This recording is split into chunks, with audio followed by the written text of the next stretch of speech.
Are they gonna shoot missiles or something?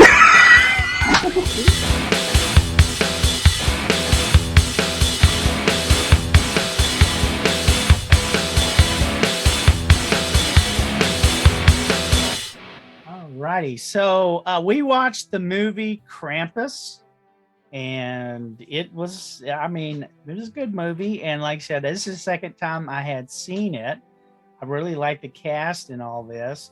It is, like I said, I was recommended by some critics about 5 years ago who were really raving about it. And as you know, there's been a lot of movies about Krampus there, and some of them are really, really bad.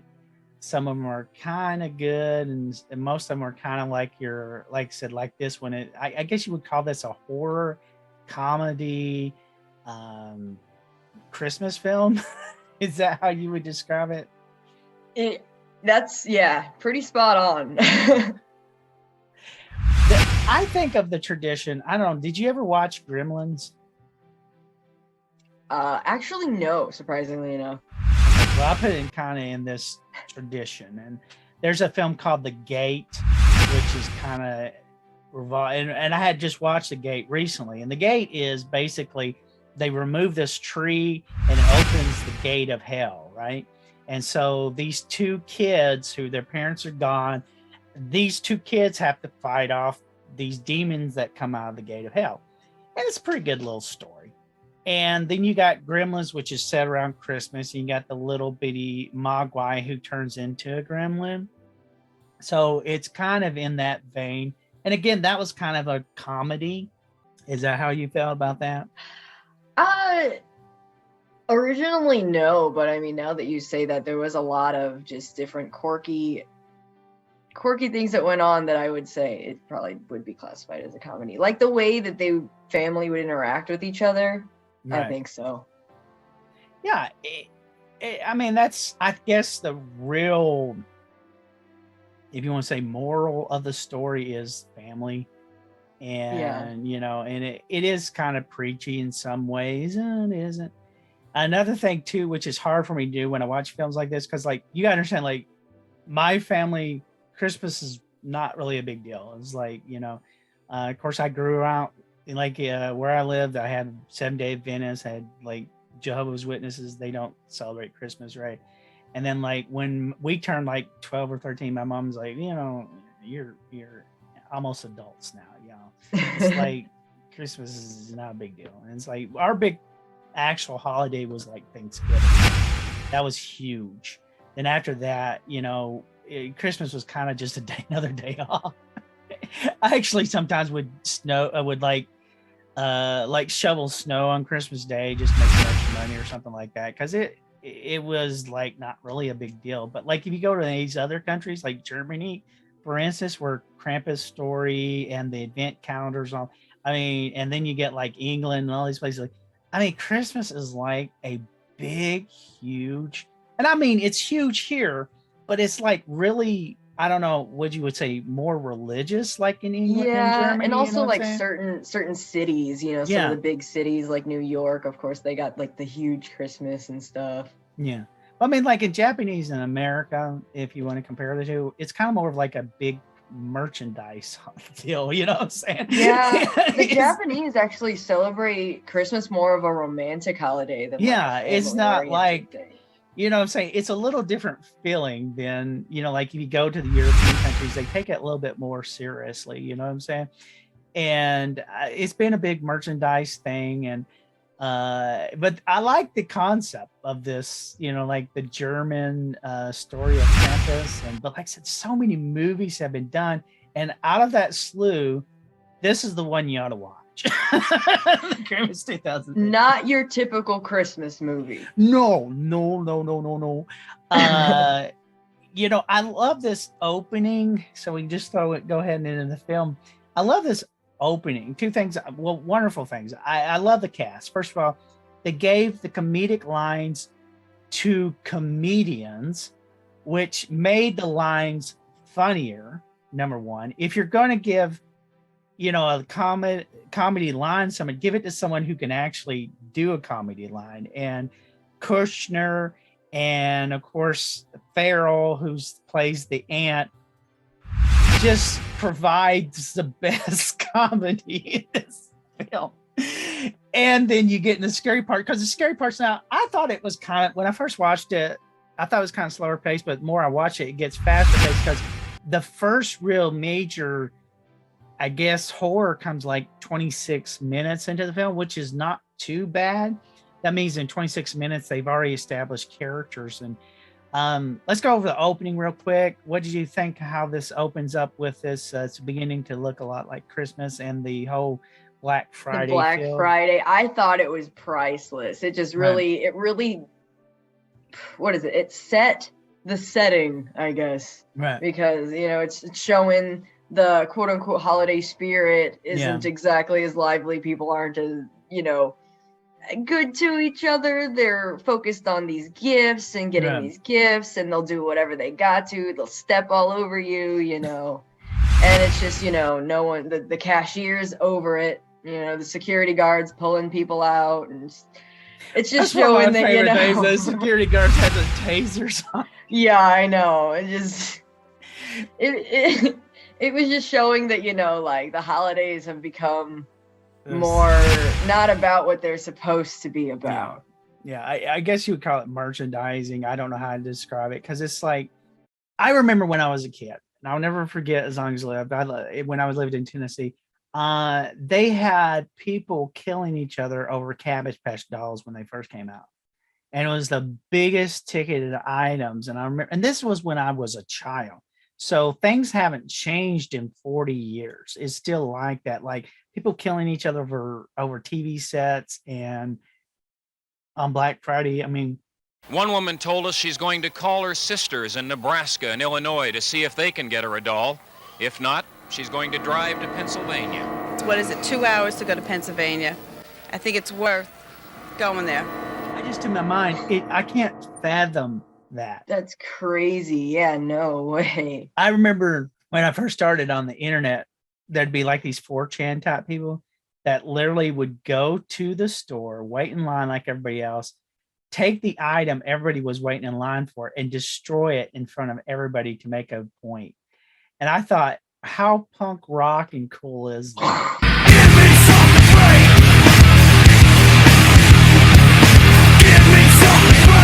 Can you imagine, like, sitting calmly in that line knowing what you're about to do? And everyone's gonna lose their minds. No way. That's insane. And then to film it on top of that. And then that's some TikTok stuff, as the kids would call it nowadays. And that's when, you know, like I said, when the internet first started. And I rooted for people like that, because there is no way in heck, I'm sorry, I would wait in the freezing weather at 2:30 in the morning for the store to open at 5 o'clock, just so I can get some stupid video game console or a pair of sneakers. I just, but people do that. And that's what this sets up, you know, and I think it's brilliant. In fact, you know, I had the same idea for a movie that I was wanting to do for a horror Christmas, and it's just great. And then this introduces our main character, protagonist, which is Max, who is a kid who basically is kind of dogmatic on the whole Christmas spirit thing. And this is about keeping the Christmas spirit and the belief, and that, which is, you know, like I said, it's got a lot of heart to it.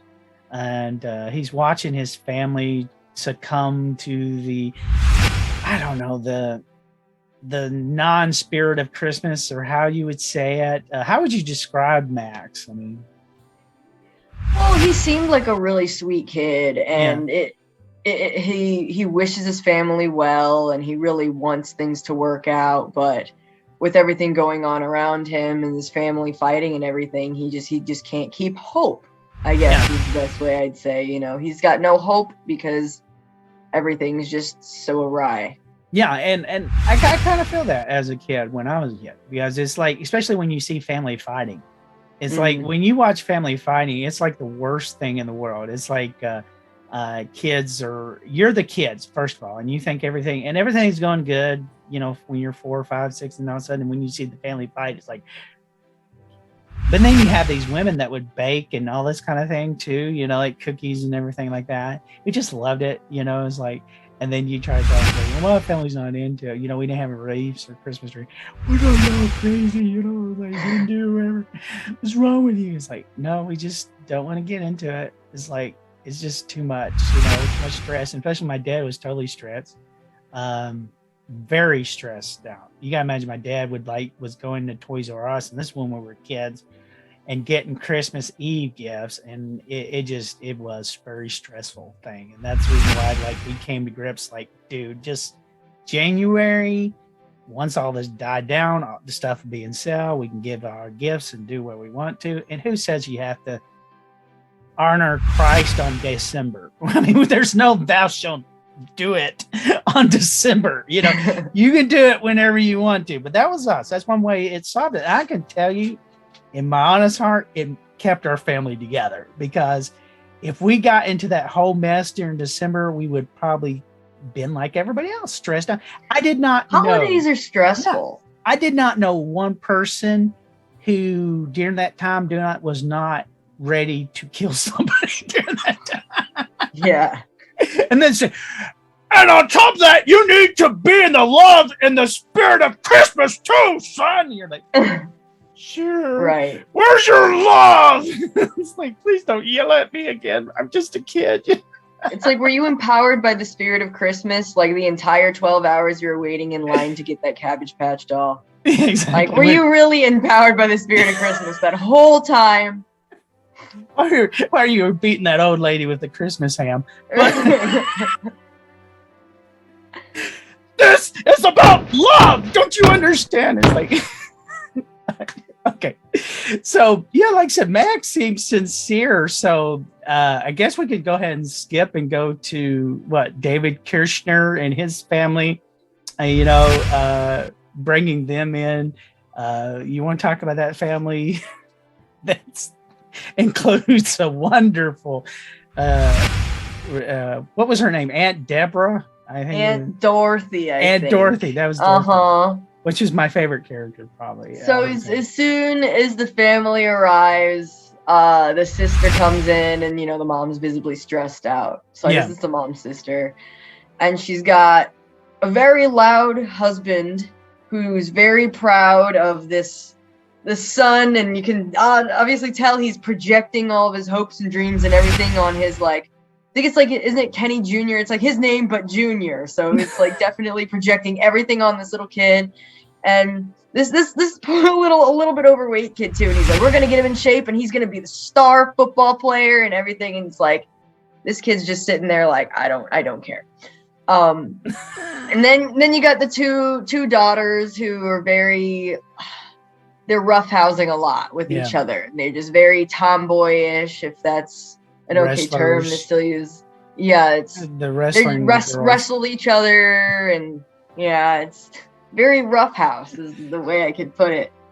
The best the best one. Who comes in after is Aunt Dorothy, and as soon as she's there, you can tell that she's like unhappy being there. So when the mom confronts her sister and is like, "Why would you bring the aunt?" The sister was like, "Well, she just had her bags ready," and it's like, I was just thinking, like, so she wanted to come, but she's upset about being here. I don't understand. I feel like that's how some people just are. They're like, "I'm alive today, and I'm going to make it your problem." That's the kind of character I felt that she was. Also, too, I liked her because, like she said, when Max was like, he's the only honest one, and that's what I think about. She was real. Yeah, Dorothy's like, she's gonna be like that every day, and like I said, I respect people that are like up front with me like that. It's hard for me to, because I'm afraid of hurting people's feelings. I really am, but Dorothy's not. Dorothy don't give a care about your feelings and how you feel. But she's fun. She's probably she is the funniest character. I love her in other films. If you ever watch, she was on 2.5 Men, and was 2.5 Men? Is that right? Yeah, it was 2.5 Men. And then there was the movie with Adam Sandler she in, and I used to quote her line all the time. The girl would be sitting there, "Well, I really love him, blah blah blah," and then her response was, "All I heard was blah, blah, blah. I'm a dirty tramp." And so at the office, I would go around going, when someone would tell me something, I said, all I heard is blah, blah, blah. I'm a dirty tramp. Because it was my favorite line. I love that so much because that's the way she is. When she projects a line, it's so, out there and open that it's funny. But so we got this family who kind of reminds me of, I don't know, did you ever see the Christmas movie, Christmas Vacation? I don't think so. No, Yeah. I haven't seen a lot of movies unless you showed them to me. So, Well, Christmas Vacation, there is one of the Quaid brothers who plays this really redneck-ish kind of family. I don't know how else to describe them. And they come in there and they create some sort of, I guess you say, lower class standards of manners. And but anyways, it's supposed to be funny, and that's what this family kind of reminds me of. And I think they're set up that way because, like I said, this is like I said, comedy mixed with a little horror in there. So it sets it up for Max's letter, and what happens there? So, oh my gosh, and this part made me so mad. They're all sitting at the dinner table, and one of the cousins has Max's letter to Santa and decides that it's a good idea to make fun of him and read it out loud. Yeah. But what they didn't realize is that it like names all the family members, and it kind of digs up their dirty laundry and is like I hope my parents fall back in love and things like that. And it's like kind of, really deep, just definitely something you didn't want everyone to be hearing about. And he gets upset and he ends up going upstairs and just ripping the letter up, throwing it in the wind. Right. And then it gets sucked up into this magical vortex. And then we are left with the rest of it. Yeah. And that's why I said, well, that's when Dorothy shouts out, well, at least he's being honest. Yeah. But yeah, it sets it up because, of course, we'll learn later why that letter and all that's important, because he throws a letter out and he's given up hope and he hates Christmas and all this kind of thing now. And so this invites this evil. Another thing too, I don't know. See, that's one thing too. And until I started getting on the internet and talking with people overseas, they'd have these calendars called Advent calendars. I don't know. Did you have one when you were a kid, or? I know the general principle because, they'd sell like candy ones at Walmart, but I didn't have an actual traditional one, just little candy. And I believe the popularity of them coming over the States is because of the internet. Because like when I was a kid, you never heard of an event calendar. They were made, it started in Germany, the guy who made it. And basically a woman had a cardboard box, and every year you'd eat a candy on that cardboard box. And so then they every day. Yeah.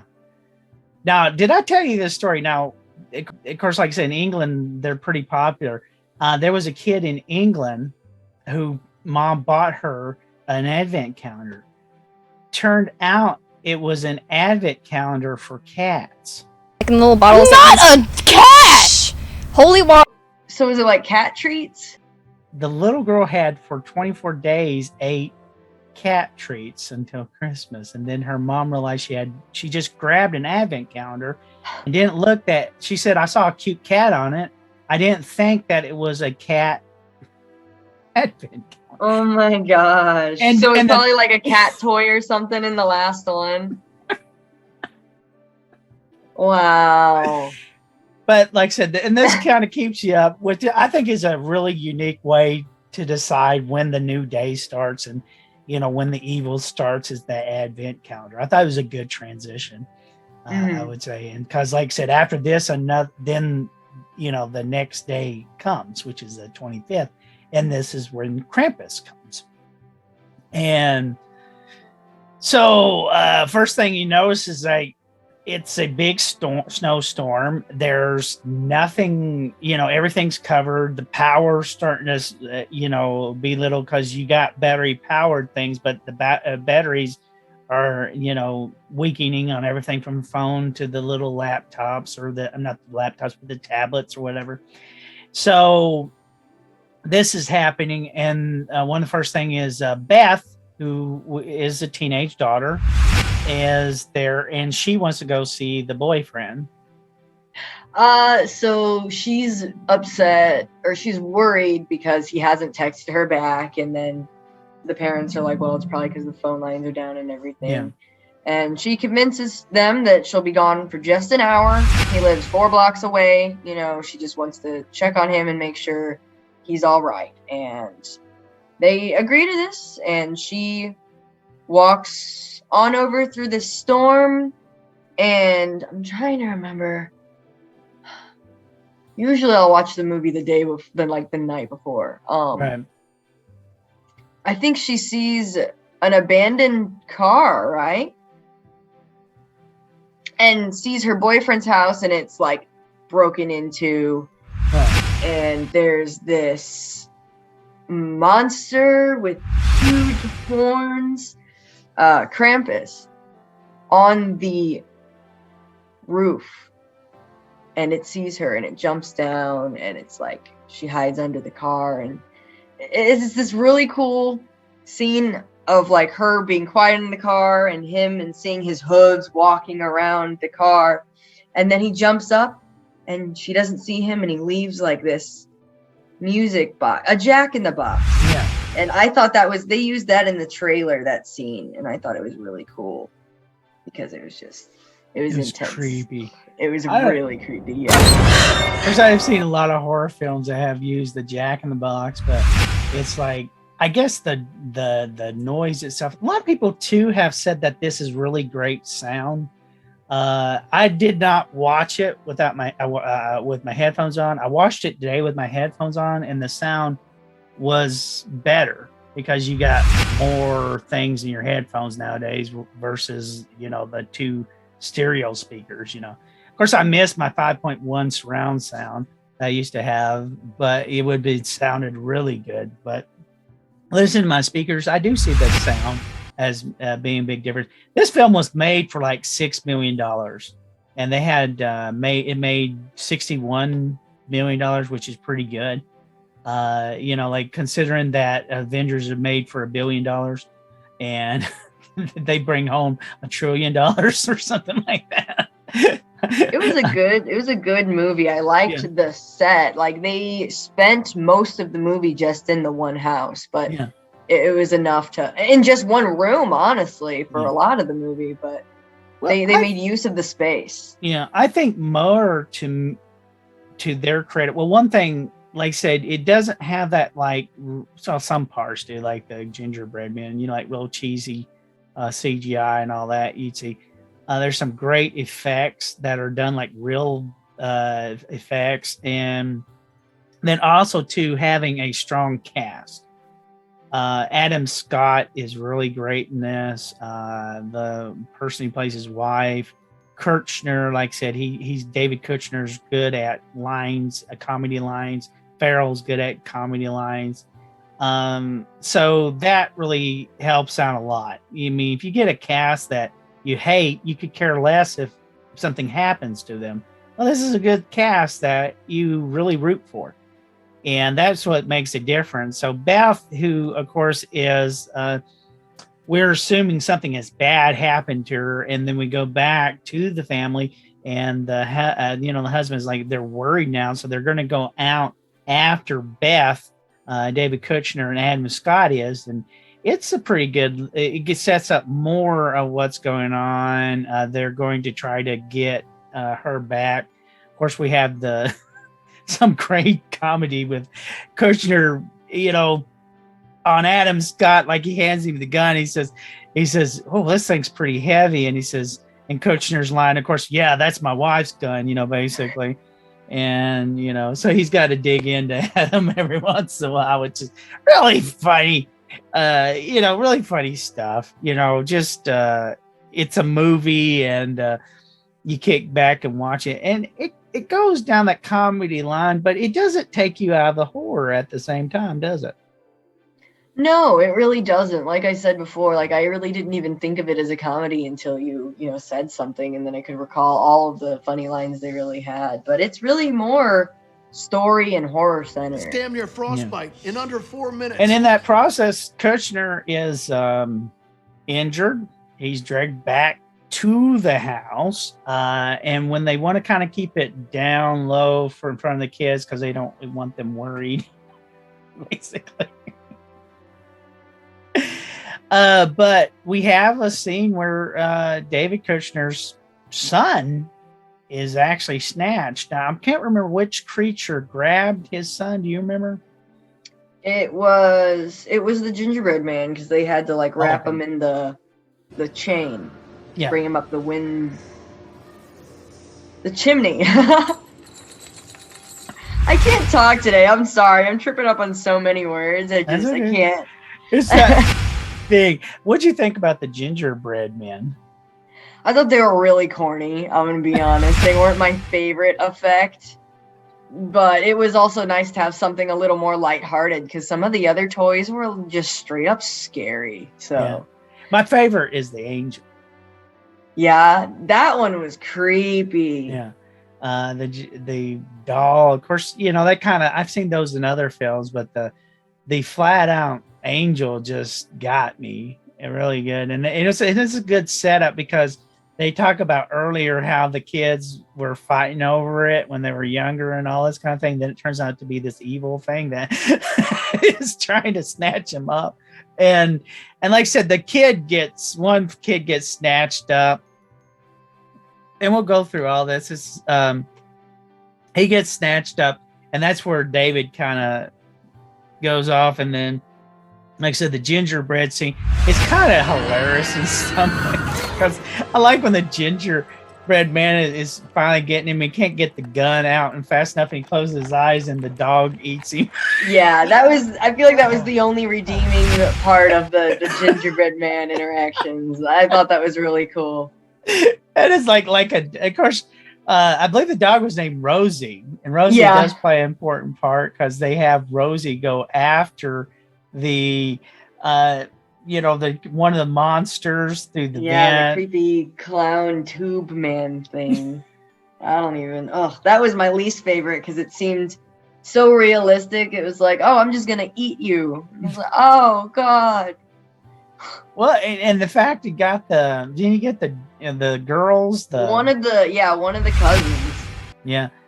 One thing was, but like I said, Rosie, we have this when they get Rosie go through the vent, and you get this little anticipation moment of what's going on, boom, boom, boom, boom, boom, boom, boom, and then something's going wrong through all of that. But from that situation, then we get into